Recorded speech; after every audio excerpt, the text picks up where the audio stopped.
কে রে তুই তারাবি কয় রাকাত পড়িস? আমি 5 ওয়াক্তই পড়ি না। তাহলে তোর কোনো সমস্যা নেই, তুই দোয়াল্লিন না জোয়াল্লিন? আমি নামাজই পড়ি না ভাই। যাক, তোর কোনো টেনশন নাই, তুই আমিন জোরে কোস না আস্তে কোস? মসজিদে যাই না, কিসের জোরে আর কিসের আস্তে? বর্তমানে যারা বেনামাজি এদের মধ্যে কোনো ফেতনা নাই, যত ফেতনা নামাজের মধ্যে। জোরে কোন কথা ঠিক কিনা? হাত বুকত বাঁধবে না হাত লাবির উপর বাঁধবে না হাত তলে দিবে? যারা নামাজ পড়ে না ওরা কুটি বাঁধে, এ কথা কন না কে? যত নামাজি তাদের মধ্যে ফেতনা। এটা দেখে বেনামাজির কয় আমরাই ভালো আছি রে, আমাদের মধ্যে কোনো ফেতনা নেই। কি একটু মনোযোগ দিয়ে শুনবেন, সামনে হলো রমজান মাস। জোরে বলেন কি মাস? রজবের চাঁদ ওঠার সঙ্গে সঙ্গে নবী দোয়া পড়তেন, আল্লাহুম্মা বারিক লানা ফি রজাবা ওয়া শাবান ওয়া বাল্লিগনা রমাদান। কত বড় দোয়া নবী করেছেন যে আল্লাহ রমজান পর্যন্ত আমার হায়াতকে বাড়ায় দাও। কে কখন মরবে এটা আল্লাহর নবীও জানে না, যার কারণেই বলেছেন বাল্লিগ না রমাদান, রমজান পর্যন্ত আমার হায়াত বাড়ায় দাও। তাহলে রমজান মাস কিসের মাস? 1 নম্বর হলো কোরআন নাজিলের মাস। এই মাসে আল্লাহ তাআলা রহমত, মাগফিরাত, নাজাত আমাদের জন্য দিয়ে রাখছে। জোরে কোন কথা ঠিক কিনা? আরে আর সেই মাসকে নিয়ে দেখবেন ফিতনা শুরু হবে। এখন মমতাজ কি গান গাইতেছে? আগে করো এমন আখেরের কাজ, ধ্যান যোগ হয় দিলের নামাজ, ও তোমার পাঞ্জে গানা নামাজ পড়া লাগবে না। আপনারা মানবেন? মানবেন? কিন্তু 15.5 বছর মমতাজ কি গান গাছে? ওরে শরীয়তের মৌলানা চোখ দুইটা করলা কানা, মনের পর্দা বড় পর্দা তোমরা খুঁজা পাইলা না, তেতুল হুজুর বুঝল না। আহমদ শফি রহমতুল্লাহ আলাইকে এই 2 টাকার গায়িকা মমতাজ তেতুল হুজুর কইছে। যে হুজুর লক্ষ লক্ষ আলেমদের ওস্তাদ। আপনারা বলেন তো, মনের পর্দা বড় পর্দা না আল্লাহর কোরআনের আইন পর্দা বড় পর্দা? কোনটা পর্দা? আমি মমতাজের এলাকায় গিয়ে একটা গান গাইছিলাম, ওরে মমতাজ তুমি বুঝলা না, মনের খাওয়া বড় খাওয়া, মনের খাওয়া বড় খাওয়া তুমি কোনোদিন কইলা না, মনের খাওয়া বড় খাওয়া কইলে হাতির মতন শরীর তোমার হইতো না, ওরে মমতাজ বুঝলা না। আপনারা বলেন তো, মমতাজ কিন্তু মনের পর্দা বড় পর্দা কইছে, মনের খাওয়া বড় খাওয়া এটা কইছে? মনে মনে কে যদি গোল্লা খায়, গরুর গোস্তর দাম বেশি, মনে মনে 2 গামলা গরুর গোস্ত খাসে, এ তার শরীর বাড়বি? না খায় আরো শুকায় হয়ে যাবি। তো মমতাজ খুব চালাক, বুঝলেন? মনের পর্দা বড় পর্দা করছে, কিন্তু মনের খাওয়া বড় খাওয়া কোনো দিনও কয় না। মমতাজের শরীর দেখছেন আপনারা? আমরা মাঝে মধ্যে দেখি, হাই ভাই আগা পাশা সব খেলে ড্রামের মতন। এই মেয়েটা সিয়াসাতটা হাদিসের নামে সংসদের ভিতরে আলেম ওলামার বিরুদ্ধে কথা বলেছে। জোরে কোন কথা ঠিক কিনা কথা বলেন? আসো বাংলাদেশে কতকে আলেম ওলামার বিরুদ্ধে কথা বলে। আহা, আমরা নাকি ধর্ম নিয়ে ব্যবসা করে খাই, ইসলামের সাথে নাকি রাজনীতির কোনো সম্পর্ক নাই। মোল্লার দৌড় মসজিদ পর্যন্ত, মৌলানা মসজিদে যাবে, মাদ্রাসার যাবে, ওয়াজ করবে, এর আবার সংসদত যাবি। আমার কয় হুজুর পেশাব করবার গেলে আপনি সমস্যা হয় না? আমি বললাম কেন? বলে যে বড় জুব্বে একদিকে সামলাতে আরেক দিকে পড়ে যায়, আপনার সমস্যা হয় না হুজুর? আমি বললাম তোমার খবর কি? আমার কোনো টেনশন নেই, চেন খুলি আর মারি, ওর আর কোনো সমস্যা নাই। তো যত সমস্যা আমাকে রে, জুব্বা সামলাবা, টুপি সামলাবা। যেই হযরত ওমরের ওয়াজ করতেছি, বাংলাদেশের মতন 96টা দেশের খলিফা, আপনারা বলেন তো তিনি যখন খলিফা ছিলেন তিনি কি টুপি খুলে রাখছেন নাকি? যে খেলাফতের দায়িত্ব পালন করতে টুপি রাখলে মাথা গরম হবে। তিনি কি দাড়ি কামাছে নাকি? এই দাড়ি কামাছে? তিনার পরনে কি প্যান্ট শার্ট ছিল? লেবাসুত তাকওয়া। এরা আসলে আমাদেরকে ইনসাল্ট করার জন্য এরকম কথা বলে। সমস্ত সাহাবেরা যখন খেপে গেল, আমিরুল মুমিনিন ওয়াজের নামে এই লোকটা তিনটা খারাপ কথা বলেছে। এই খারাপ কথা থেকে তাকে তওবা করতে বলেন। মুসলমানের একটা সুযোগ আছে তওবা করা। জোরে কোন কি করা? 5ই আগস্টের পরে আমার এক ভাই আওয়ামী লীগ করে তুই আমার মসজিদে এসে বসে আছে। আমি সিসি ক্যামেরা দিয়ে দেখতে পেলাম। আমি নিচে নামে বললাম, ভাই খবর কি? বলে তওবা করব। আমি বললাম, কি তওবা করবা? বলে আসলে যেই দলের মেম্বার থেকে শুরু করে প্রধানমন্ত্রী পর্যন্ত পলে যায়, এই দল করা জায়েজ নেই। তুই আমার তওবা পড়া দে ভাই, আজ থেকে আমি কানো হাত দিয়ে আওয়ামী লীগ বাদ দিলেন। কিন্তু আমার উপর তখন কোনো বিপদ না আসে তো কিন্তু খেয়াল করা লাগবে। আমি বললাম, পাগলা, তুমি যখন তওবা করে আল্লাহর দলে ভর্তি হবা, আল্লাহ তাআলাই তোমাকে হেফাজত করবে। হাসবি আল্লাহু নিমাল ওয়াকিল ওয়া নিমাল মাওলা ওয়া নিমান নাসির। যে দল যতই বড় করো, দলের প্রধানমন্ত্রী যদি পলে যায়, তাহলে হেফাজত করার কোনো নেতা নেত্রীর হাতে নাই, হেফাজতের একমাত্র মালিককে। আরো জোরে বলেন। সমস্ত সাহাবীরা বলেন, আমিরুল মুমিনিন। এই বেদুইন সাহাবী যে তিনটা খারাপ কথা বলেছে, এই খারাপ কথা যেহেতু তওবা করার কথা বলেন, ওমর ফারুক বললেন, ভাই হাজার হাজার সাহাবী যখন খেপে গেছে, তওবা করা ছাড়া তোমার উপায়। বেদুইন সাহাবী বলে, তওবা আমি কেন করব? আপনারা বুঝবার পারেননি। আমি যে তিনটা গুরুত্বপূর্ণ ওয়াজ করছি, এটা আপনারা বুঝবার পারেননি। সমস্ত সাহাবীরা বলে, বেটা আমরা সামনে কাতারের সাহাবী, আমরা মসজিদের ভিতরের মুসল্লি, আর তুই বারান্দাত নামাজ পড়ে তুই আমাকে সাথে বেশি জানিস। সমস্ত সাহাবী যখন গরম হয়ে যায়, এমন সময় হযরত ওমর নিরাপত্তার জন্যে, গণধোলাই থেকে নিরাপত্তার জন্যে ওই বেদুইন সাহাবীকে জেলখানায় বন্দি করলেন। এটার নাম হলো নিরাপত্তা। জোরে কোন কি? বর্তমানে যেই সমস্ত নেতা ধরা পড়ছে, মাঝে মধ্যে আদালতে হাজির করতে যায়, তখন দেখবেন পুলিশের হাতের মধ্যে এদের হাত দেখা যায়। জোরে কোন ঠিক কিনা? আমি সেদিন দেখলাম সব নেতার হাত পুলিশের হাতের মধ্যে। মনে হয় শ্বশুরের বাড়ির জামাই যাচ্ছে। অথচ আমার মতন বক্তাকে কয়েকবার ধরছে, হাতে হ্যান্ডকাপ লাগাছে, গলা বেড়ি লাগাছে। আলেমদের হাতে হ্যান্ডকাপ, গলায় ডান্ডা বেড়ি লাগাও, আর এই সমস্ত লুটেরা বাটপারদের সাথে তোমরা কি এমন করতেছে? মনে হয় জামাই শ্বশুর বাড়ি যাচ্ছে। এই পলক আবার হাসতেছে। আর একটা আছে কামরুল ইসলাম কামুক্কা, এই পাগলা আবার যাতাই কয়, সময় আমাকে আসবে। ওরে বেটা, তোরকে সময় আসবে, জেলত যাচ্ছে, জেলের মধ্যে বুড়া হয়ে গেছু, যে কোনো সময় মরে যাবো। তোর এখন কথা ঠিক কিনা? এখন মরার চিন্তা কর পাগলা, মরার চিন্তা কর। নতুন করে আর ক্ষমতায় আসার চিন্তা বাদ দাও। কারণ বাংলাদেশের তরুণ সমাজ যখন জেগে গেছে, বুড়াদের দিন শেষ হয়ে গেছে। তোর এখন কথা ঠিক কিনা? তরুণ যখন জেগে গেছে, বিএনপির বুড়ারা খালি বলেছে ঈদের পরে আন্দোলন হবে, ঈদের পরে আন্দোলন হবে, ঈদেরকে আর শেষ হয় না। জোরে কোন কথা ঠিক কিনা? জামাত ইসলাম যখন ঘরের মধ্যে ঢুকে গেছে, অনলাইনে মিটিং করে, তখন বাংলাদেশের ছাত্র জনতা নিজের জীবন দিয়ে বুড়াদের দিন শেষ, তরুণদের বাংলাদেশ। জোরে কোন কথা ঠিক কিনা? আবার আসবার চাও কি যুবক? তোমাকে এই সাহস দেখে, 5ই আগস্টের কারবার দেখে আমরা যে কি দোয়া করতেছি ভাই। হায় হায়, আগে অ্যাঙ্গেলে ওয়াজ করে তাও বাড়ি যাওয়ার সময় ভয় হয়, আর একে অ্যাঙ্গেলের দিন শেষ, এখন ডাইরেক্টের বাংলাদেশ। জনগণ কথা ঠিক কি?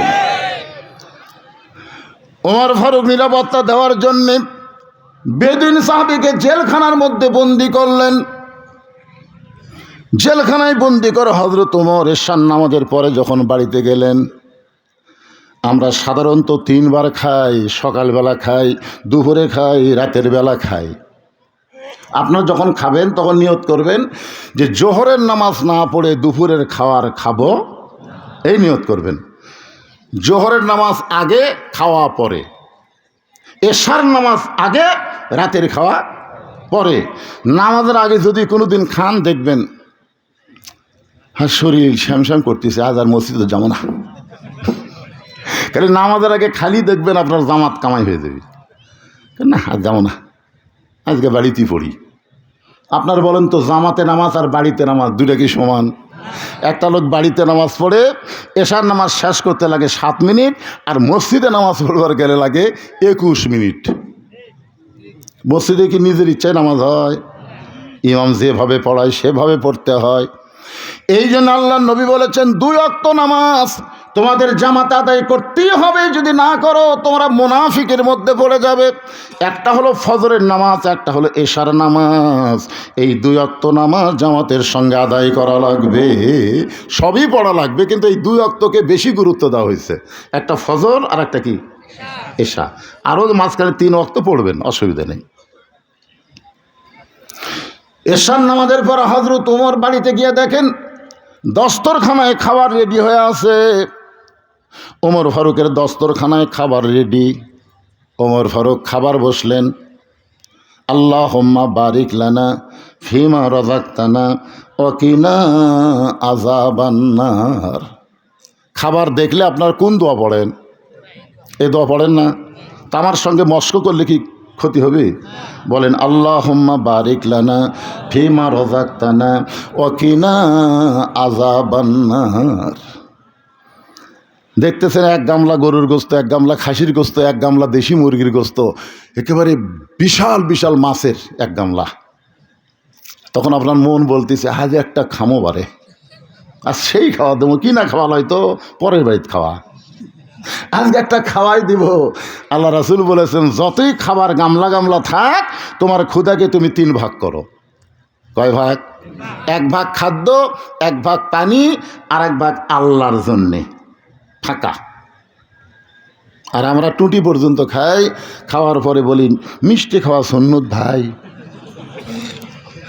নবীর তরিকা হলো ক্ষুধাকে 3 ভাগ করা লাগবে। নবীর তরিকা না মেনে ইচ্ছা মতো খাওয়ার পরে বলে মিষ্টি খাওয়া সুন্নত। ওমর ফারুক দোয়া পড়ে বিসমিল্লাহ বারকাতিল্লাহ বলে রুটি ছিঁড়ে হালুয়া নিয়ে যখন মুখে দিবার চায়, এমন সময় বিবেক বলতেছে ইন্নাল্লাহা ইয়ামুরুকুম আন তুআদ্দুল আমানাতি ইলা আহলিহা ওয়া ইযা হাকামতুম বাইনান নাস আন তাহকুমু বিল আদল। ওমর, তোমাকে ক্ষুধা লাগতেছে আর তুমি খাইতেছো, কিন্তু যাকে কারাগারে বন্দি করছো সে খাইছে কিনা একবার খবর নিছো। সুবহানাল্লাহ কবেন না? কি বুঝলেন? যে আয়াতে কারিমা তেলাওয়াত করলাম কি বুঝলেন? ইন্নাল্লাহা ইয়ামুরুকুম আন তুআদ্দুল আমানাতি ইলা আহলিহা ওয়া ইযা হাকামতুম বাইনান নাস আন তাহকুমু বিল আদল। কি বুঝলেন? ওমর, তোমার ক্ষুধা লাগতেছে, তুমি রুটি হালুয়া খাইতে চাও, কিন্তু যাকে কারাগারে বন্দি করছো সে খাইছে কিনা একটা বার কি খবর নিছো? সঙ্গে সঙ্গে ওমর ফারুক রুটির জায়গায় রুটি, হালুয়ার জায়গায় হালুয়া টোপলা করে ওই বেদুইন সাহাবীর জন্য নিয়ে জেলখানার দিকে যখন রওনা দেয়, জেলখানার দরজায় গিয়ে বলতেছে ভাইজান তোমার জন্য খাবার সরবরাহ করতেছি। বেদুইন সাহাবী মুচকি মুচকি হাসে। আল্লাহর কোরআন দিয়ে যখন রাষ্ট্র চলবে, জেলখানার কয়েদি খাবার পাবে, কিন্তু নেতার ভাগ্যে খাওয়া নাই। এই আল্লাহর কোরআন দিয়ে যখন বাংলাদেশ চলবে, নেতারা বাংলার টাকা বিদেশে পাচার করতে পারবে না। জোরে বলেন কথা ঠিক কিনা? আল্লাহর কোরআন দিয়ে যখন চলবে, নেতারা আগে খাবে না, আগে প্রজারা খাবে। জোরে কোন কথা ঠিক কিনা? আর এখন নেতাকে এত খাওয়া, আমাদের প্রধানমন্ত্রীর পিয়ন পর্যন্ত 400 কোটি টাকার মালিক। মাথা নষ্ট। এটা তো আমি বলতেছি না, তিনি নিজেই বলেছেন যে আমার পিয়ন 400 কোটি টাকার মালিক, হেলিকপ্টার ছাড়া যায় না। একটা পিয়ন যদি এইরকম করে, তাহলে অন্যগুলার খবর কি? আপনারা মনে করছেন বাংলাদেশ গরিব দেশ? বাংলাদেশ গরিব নয়, বাংলাদেশ হলো সুজলা সফলা সোনারের দেশ। জোরে বলেন কথা ঠিক কিনা? পাখি উড়ে যাওয়ার সময় পায়খানা করে, সেই পায়খানা বাংলার মাটিতে পড়ে, 3-4 দিন পরে সেই পাখির পায়খানা থেকে একটা করে গাছের জন্ম হয়। জোরে কোন কথা ঠিক কিনা? সুবহানাল্লাহ। কি উর্বরা শক্তি আল্লাহ আমাদের বাংলাদেশের মাটির দিতে ভাই। যারা হজ করবার কাছে মদিনা মক্কা যায়, দেখে হায় হাই রে, খালি ধুধু করতেছে, কিরে সবুজ নাই। তখন ওই সাইডে একটা পার্ক আছে 150 কিলো দূরে, ওখানে গেলে একটু সবুজ দেখা যাবে। সবুজ দেখার জন্যে ওরা সেখানে গাড়ি নিয়ে যায়, আর আমাকে পায়ের নিচেই সবুজ। কথা কন না কেন? যেদিকে তাকাবেন এখন ইরির ধান, আপনাকে আমের বাগান, খালি সবুজ না, কলজা শান্তি। সুবহানাল্লাহ বলেন। ওমা মিন দাব্বাতিন ফিল আরদি ইল্লা আলাল্লাহি রিজকুহা। একটু মনোযোগ দিয়ে শুনবেন। ওমর ফারুক বেদিন সাহাবীকে খাবার দিয়ে নিজের বাড়িতে আসলেন। এখন বিছনায় যখন ঘুমাবার চাই, বউটা বলে, স্বামী গ, আপনি কি আজকে না খায়া ঘুম পাড়বেন নাকি? ওমর ফারুক বলে, তুমি তো আমাকে দস্তরখানায় খাবার দিছ। বিবি বলতেছে, আপনি এমন একজন স্বামী, দূরে দাঁড়িয়ে আপনার খাওয়া দেখার মধ্যে আমি শান্তি পাই। আপনি এমন একজন স্বামী, আপনাকে খাবার দিয়ে দূরে দাঁড়িয়ে আপনার খাবার দেখে আমি শান্তি পাই, কারণ আপনি কোনোদিন খাওয়ার দোষ ধরেন নাই। আপনি এমন একজন স্বামী, আপনি যে খাচ্ছেন, খাওয়ার যে একটা দোষ আমি কোনোদিন আপনার মুখে শুনি নাই। এ তরকারি খাওয়া যায়, এই এত লবণ বেশি হচ্ছে, এই ফগুনির বেটি, এটা গোস্ত সাইজ হলো, কোনো দিনও না। বরং খাওয়ার পরে আপনি দুই হাত তুলে বলেন, আল্লাহ, যেই বউটা কষ্ট করে আমাকে রুটি হালুয়া তৈরি করে দেয়, আমি সেই বউকে সঙ্গে করে একই জান্নাতে থাকতে চাই। আমি দূরে থেকে এটা দেখে আমার কলিজা ভরে যায়। আল্লাহ আমাকে একটা স্বামী দিছে, খালি ৯৬টা দেশের খলিফা না, স্বামী হিসেবেও হযরত ওমর একজন শ্রেষ্ঠ স্বামী। জোরে কান সুবহানাল্লাহ। তা আজকে আমি দেখলাম আপনি তো খাননি, আপনি টোপলা করে কোথায় যেন নিয়ে গেলেন। আমার যে খাবার আছে সেই খাবারটা আমরা দুইজন মিলে খাবার চাই। এখন আপনাদের কাছে আমার প্রশ্ন হলো, একজনের খাওয়া কি দুইজন খাওয়া যায়? যায় না। একজনের খাওয়া নবী ৭০ জনকে খাওয়াছেন। সুবহানাল্লাহ খান না খান। এক গরিব সাহাবী এসে বলি, ইয়া রাসূলুল্লাহ, এই দুধটুকু আপনি খান, আমি খুশি হব। নবী গিলাস হাতে নিয়ে চিন্তা করে যে, তুই এই দাওয়াতটা যদি আমাকে একলা একলা দিতি, একলাই আছি, সেখানে আমাকে এক গিলাস দুধ দিলি, তখন আমি দুধটা খাবার পারতাম। কিন্তু এতগুলা সাহাবী আমার সামনে বসা, এদেরকে ছাড়া আমি একলা কেমনে খাই? সাহাবীরা বলতে যে, হুজুর আপনি খান, আপনি খালে আমাদের কোনো আপত্তি নেই। আল্লাহ রাসূল বলে, সাহাবীরা, তোমরা আমাকে ভালোবাসো, তার চাইতে আমি ১০০ গুণ তোমাদের ভালোবাসি। আমি খাইলে তোমরা শান্তি পাও, তোমরা খালেও আমি শান্তি পাই। এখন মারাত্মক সমস্যা হলো, আমাকে একলাই দাওয়াত দিছে, আমি তোমাদের সবাইকে দাওয়াত দিলাম। সাহাবীরা গিলাসের দিকে তাকায় চিন্তা করে, কি হবি আজকে? আল্লাহ রাসূল বললেন, সাহাবীরা রে, আজকে খাওয়ার নিয়ম হলো পেট ভরে দুধ পান করবে। যার কাছে যখন গিলাস যাবে সে পেট ভরে দুধ পান করবে। হুযায়ফাতুল ইয়ামিন বলে, ইয়া রাসূলুল্লাহ, আপনি বলেছেন ক্ষুধাকে ৩ ভাগ করা লাগবে, ১ ভাগ খাওয়া লাগবে, ১ ভাগ পান করা লাগবে, আর ১ ভাগ ফাঁকা রাখবে। আল্লাহ রাসূল বললেন, শুকনা খাবার সম্পর্কে এই হাদিস, কিন্তু আজকে তরল দুধ খাওয়ার জন্য এই হাদিস না।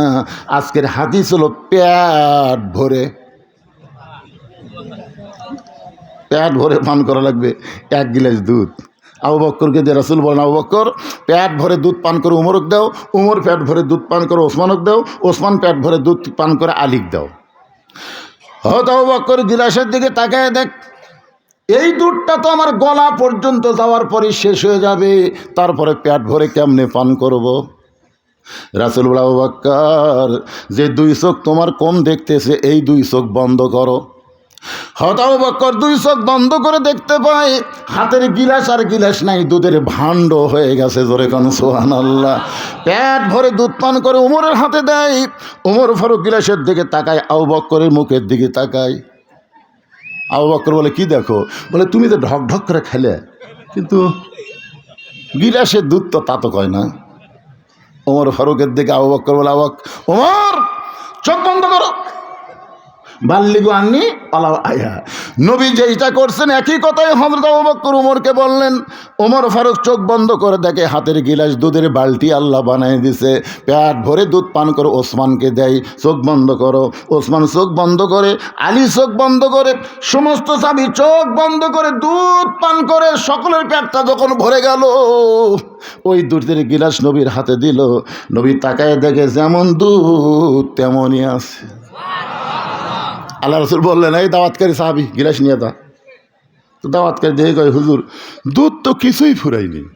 আল্লাহ রাসূল বললেন, আমরা হলাম দাওয়াতকারী, খাওয়ানোর মালিককে আরো জোরে।